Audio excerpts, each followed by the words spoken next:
السلام علیکم ورحمۃ اللہ وبرکاتہ۔ آج ہم بات کریں گے کلمہ کفر سے متعلق۔ یہ ہے رسالہ الامداد جو کہ دیوبند کی طرف سے چھپتا ہے، اور یہ ہے اس کی وہ عبارت جس میں یہ ایکسپلین کیا گیا ہے کہ لا الہ الا اللہ اشرف علی رسول اللہ، اور پھر اس کے آگے ہم چلتے ہیں ہشت بہشت۔ اس میں جو عبارت ہے وہ لا الہ الا اللہ چشتی رسول اللہ والی ہے۔ اب ہم اس کو ایکسپلین کرنے کی کوشش کرتے ہیں، اور اس میں ہر لال پوائنٹ کے نیچے پوری ڈیٹیل دے رکھی ہے کس صفحے پر کہاں کب موجود ہے اور کب یہ چھپا۔ کہ ایک شخص نے خواب دیکھا اور خواب میں اس کلمہ کفر کو پڑھا کہ لا الہ الا اللہ اشرف علی رسول اللہ، اور پھر وہ جب بیدار ہو گیا یعنی کہ اٹھ گیا، اس کے منہ سے وہی چیز نکلتی رہی۔ اس کے بعد اس نے پیغام لکھا، خط لکھا، اور مولانا اشرف علی تھانوی کو بھیجا۔ تو ان کی طرف سے جو جواب آتا ہے نا، وہ ہے پوائنٹ۔ وہ کہتے ہیں اس واقعے میں تسلی ہے جس کی طرف تم رجوع کرتے ہو، یعنی کہ مولانا اشرف علی تھانوی، وہ اتباع سنت پر ہیں، یعنی کہ سنت کی اتباع کرتے ہیں، اللہ کے رسول صلی اللہ علیہ وسلم کی سنت پر ہیں۔ تو کیا اس کلمے کا مطلب یہ ہوتا ہے؟ اگر کوئی یہ پڑھے لا الہ الا اللہ اشرف علی رسول اللہ، تو اس کا مطلب یہ ہے کہ اللہ کے سوا کوئی معبود نہیں، اور اشرف علی جو ہیں سنت کی اتباع کر رہے ہیں۔ یہ ایک باطل تعویل، جبکہ اللہ تعالیٰ فرماتا ہے بے شک اللہ تعالیٰ اور اس کے فرشتے نبی صلی اللہ علیہ وسلم پر درود بھیجتے ہیں، تم اے ایمان والو ان پر خوب درود بھیجا کرو۔ یعنی اللہ تعالیٰ تو ان پر سلام بھیجا کرو، اللہ تعالیٰ تو ان پر درود بھیج رہا ہے، اس کے فرشتے درود بھیج رہے ہیں، اور ہمیں حکم دیا جا رہا ہے کہ ہم انہیں سلام پیش کریں، ہم انہیں سلام بھیجیں۔ اور یہ کیا کر رہے ہیں؟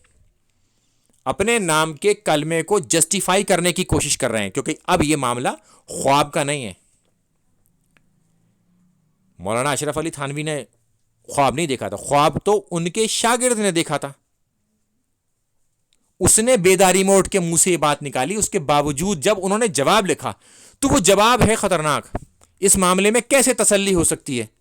کیسے کوئی مسلمان یہ سن کر تسلی حاصل کر سکتا ہے کہ اس نے تو کلمہ پڑھا تھا لا الہ الا اللہ محمد الرسول اللہ، اور یہ کلمہ تو کچھ اور ہی ہے۔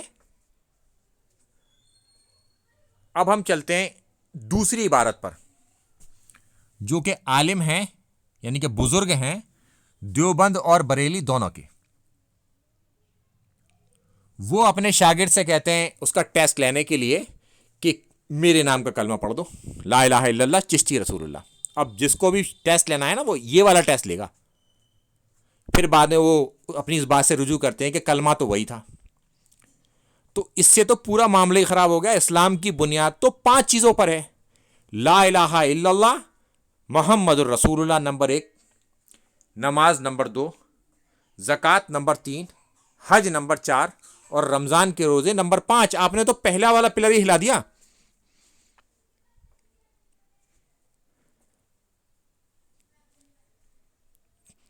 تو کیا دوبارہ سے کلمہ پڑھا کہ میں نے یہ تمہارا ٹیسٹ لینے کے لیے کیا تھا، اب میں دوبارہ سے کلمہ پڑھتا ہوں، اے میرے مرید تم بھی پڑھو کلمہ، کیونکہ ہم نے تو اپنا معاملہ ہی خراب کر لیا۔ تو کیا دوبارہ کلمہ پڑھا تھا یا نہیں پڑھا تھا؟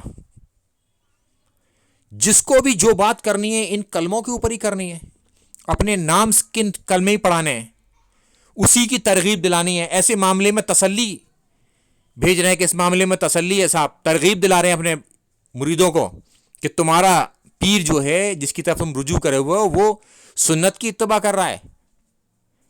کیا اس کا مطلب یہ ہوتا ہے؟ آپ سچے دل سے اپنے دل پر ہاتھ رکھ کر خود سوچئے کہ ان کلموں کا مطلب یہ ہے؟ کوئی یہ کلمہ پڑھا سکتا ہے اپنے نام کے؟ ہم نے تو جو کلمہ پڑھا ہے وہ یہی پڑھا ہے کہ لا الہ الا اللہ محمد الرسول اللہ، اور ہم دوسرے کلمے کو نہیں مانتے۔ اور کوئی اپنے نام کا کلمہ پڑھواتا ہے تو ہم اسے کلمہ کفر ہی سمجھتے ہیں. کیونکہ اب کوئی نئی شریعت نہیں آئے گی, کسی پر وحی نہیں آئے گی. اللہ کے رسول صلی اللہ علیہ وسلم خاتم النبی تھے, تو لہٰذا ان کے نام کا ہی کلمہ پڑھا جائے گا, نہ کہ کسی اور آدمی کے نام کا کلمہ پڑھا جائے گا. اور رسالہ الامداد کے بارے میں بتاؤں کہ دیوبندیوں نے اس پر پردہ ڈالنے کی بڑی کوشش کری, مگر بریلویوں نے اس رسالے کو چھاپا, جبکہ دیوبندیوں کو رجوع کرنا چاہیے تھا اپنے اس معاملے سے, تو انہوں نے بجائے رجوع کرنے کے چھپانا شروع کر دیا اسے, اور بریلویوں نے پکڑ لیا اسے, اور اب اس کی پبلیکیشن بریلوی کرتے ہیں, دیوبندیوں کے پردے کو اٹھاتے رہتے ہیں ہمیشہ. السلام علیکم ورحمۃ اللہ وبرکاتہ.